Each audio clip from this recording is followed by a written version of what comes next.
Hey guys, it's me. Welcome back to 5-0-100-0.com, and I am Fugget, and that stands for the fittest underdog guru using intelligent tactics. Today, guys, let's talk about a couple of them tactics. All right. So, what I want to talk about are ways to tell if your fitness pursuit, okay, is obsessive or unhealthy. Now, fitness has an interesting cycle, okay, in an individual's life, depending on, time, age that you get into, physical fitness, gym life, diets, things like that, right? And it's interesting because this is the pattern that I've typically seen. And again, I think a lot of it depends on what you're bringing to the table, your personal DNA, your personality type. But I tend to see, and I've seen this over the years take place, is you have somebody who's, gets into, working out, enters a gym, learns of the culture, of the eating habits, healthy lifestyle habits, and starts to find an identity, starts to identify and find a purpose in pursuing their fitness goals, right? So they go to the gym, and little by little, they start to get really submerged in the culture. They make friends at the gym. They bounce ideas off others, or others become like their mentors or gurus. And, all of a sudden, they're spending a lot of time in the gym. And, they're, maybe losing body fat, and all of a sudden they're losing a lot of weight. And they're really making, remarkable achievements, strides towards their goals, amazing results. And then they get to this point where it's they're very obsessed with it. And, they found a purpose and a passion and an identity, in fitness, and they become this fitness person that, either goes into the industry or, spends an amazing amount of time and dedication to their fitness pursuit. And sometimes what I've seen is that they'll see that by controlling their calories and controlling what they eat, all of a sudden, they mark it as failure if they end up doing anything that resembles their old unhealthy lifestyle. So we call them food Nazis, or they just are extremely religious about it, and won't do anything to miss it. They will never miss a workout or a scheduled meal or something that's on their plan of this temple of perfection that they're attempting to create in themselves.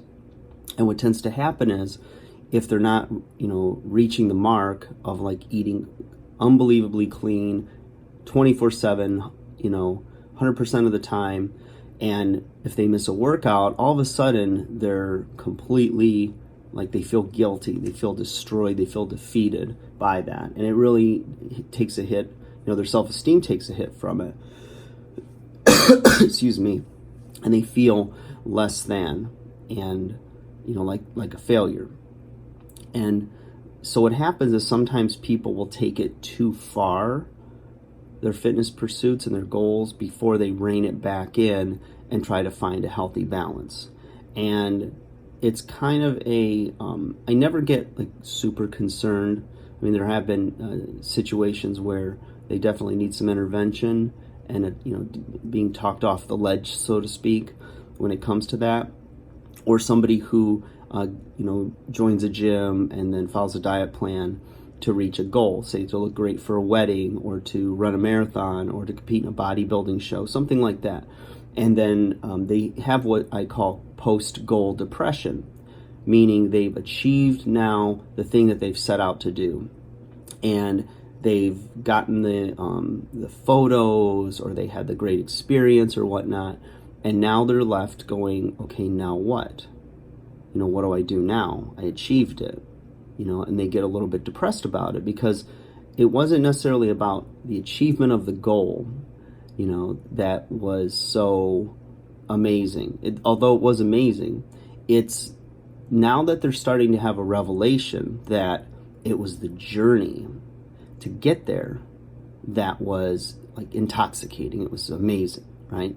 It was shooting for something, aiming for the prize. You always hear, it's lonely at the top of the mountain. And the thing is that if you're doing anything in your life just to achieve the one thing, that thing alone, and you don't know what that means to you, or the character and the work ethic and everything that's built through the achievement of that goal, you're going to be lonely when you get to the top, right? Or when you achieve that goal. It's like, now what? Now what do I do? Like filling a bucket list up. I told you I went through that, where by the time I was in my early to mid 30s, I achieved everything that I had originally set out to do in my life. And I thought, okay, now what do I do? I had no next transition strategy to doing anything else, that I wanted to do. I said, I did it all now. Now what? And, you really have to have, just like somebody who's about to retire, they have no plan after they retire. They don't have hobbies or good home life or whatnot, and they're left lost. Like, you took away my identity. I was the lawyer, I was the doctor, I was the the CEO or whatever it is, right? And it's like, especially as men, we get really tied up in who we are as what we do, and it's a scary place to be. And you need to really think about, what am I going to do next? It's never over until you're pushing up daisies, so you're 6 feet under. And that's something that's, I think something that needs to be addressed. So what I want to do is help you to identify, if it's becoming obsessive or unhealthy, and mostly from a fitness perspective, but it can be applied generally to other areas of life as well. First one is you're avoiding problems in your life that need to be dealt with, So there's things going on and you run away or escape to, your rigid dietary control or your time in the gym, and you're there 4 or 5 hours a day or whatever. And that's the extremes, but it could be even 3 hours a day, where you're dedicating so much time to it that you're not dealing with other problems that are in your life because it's an avoidance pattern, right? Second one, it's negatively affecting your relationships or perhaps, your studies, your school or career. So, it's understandable that for a period of time, if you're trying to reach a certain low level of body fat, that you're not going to be able to go out with your friends and eat at restaurants and maybe go to the bar, do things that maybe people in their normal everyday life would do in moderation and on occasion with friends and family, You just avoid it altogether, and it goes on for extended periods of time, not just for a given period of time that was allotted for a fitness pursuit, okay? Third one, you're making progress towards your goals, but you're creating health problems, right? So if you get your body fat levels so low that now you're starting to see certain types of health issues that are associated with low levels of body fat, and all of a sudden you're seeing fat-soluble vitamin deficiencies happening, that you've gone too far, and you're not having a healthy balance, and not just healthy balance between you gotta live a little and eat this, eat that, but I mean you've gotten it so out of whack, you're so extreme in one direction that anything to extremes is always going to create problems in other areas, and you have to be mindful and conscious of those things. And the other and last one in this video I have is, you can't identify end goals or markers of achievement. So, let's say, you want to keep running further because you love the escapism of it. It takes your mind off your problems. It's a stress reliever. And, you just keep running longer and longer and longer. And before you know it, you're logging in 60 to 100 miles a week. And it's like, well, what's your goal here? What is the end goal? It's like, well, I don't have a goal. I just keep running further and further. Well, I've heard it said to me when I was running longer distance, people would tease me and say, what are you running from? And I found it funny because it was meant in jest, just in humor.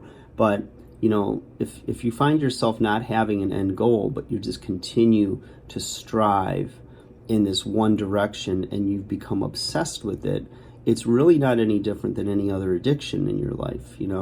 If it's taking you away from balance, from dealing with other things in your life, from being a whole, complete, balanced person, and that there's no end goal in sight, you won't know when you've reached a level of success that was measured out, and you could actually figure if you were there or not.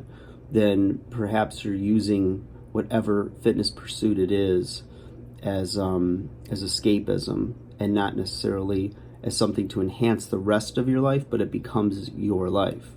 So, food for thought. Like, share, subscribe. Hope you guys are well. Keep all of it in balance, guys. Consider those possible factors that need to be addressed if you or someone you love is really achieving great results with their fitness pursuits. So there's a balance there, and it's seasons, right? All sunshine makes a desert. Sometimes you need a little rain. Sometimes you need to back off. Sometimes you need to do some refeeds. Sometimes you get out of the gym, let those joints heal. It's a lot of factors, guys. So food for thought, and I'll talk to you again soon. Take care.